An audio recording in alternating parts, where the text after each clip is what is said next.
Well, there's an important part of our democratic process that's not very well understood. Yeah, that's right. Most of us probably learned about the Electoral College in high school government class, but it gets very little attention except, of course, every 4 years. And News 3's Tuquyen Mach joins us now in our studio with a closer look at the Electoral College. And Tuquyen, of course, every 4 years we get the question from people asking, why do we even have it? Well, that's right, Tina. The Electoral College can be confusing, and you know, the actual phrase isn't even in the Constitution. The system that was designed more than 200 years ago is the one we still use today. We saw in the 2000 election just how controversial, though, it can be. States with a lot of electoral votes tend to like the system, while voters in states with small populations or that tend to favor one party or the other often feel their votes count less. With intense interest around the presidential race, both sides work hard to get their supporters to the polls.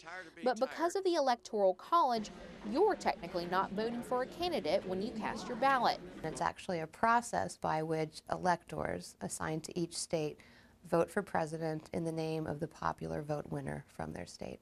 Dr. Laura Wessel of Armstrong Atlantic State University says the Founding Fathers worried how citizens would learn about candidates running for office and how the candidates would meet voters. The founders thought the best compromise was to take that popular vote and combine it with the Electoral College, which would give the states a role. A state is assigned electoral votes equal to its number of congressmen and senators. That's 16 for Georgia. I think our founders came up on a good idea of showing that continuity and not being left up to, manipulations. Savannah attorney Don Smart is an elector for the Georgia Libertarian Party.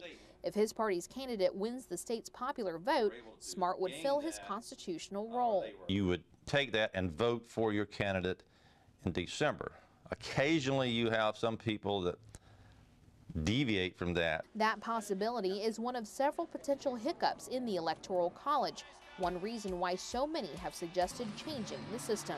There have been 700 introductions in Congress to amend or abolish the Electoral College, more than any other policy area in the whole country.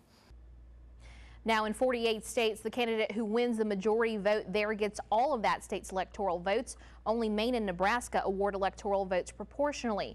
A candidate needs 270 of those votes to win. And if you're wondering, to change the Electoral College would require approval from 2/3 of both houses of Congress and 3/4 of the state legislatures. Tuquyen Mach, WSAV News 3.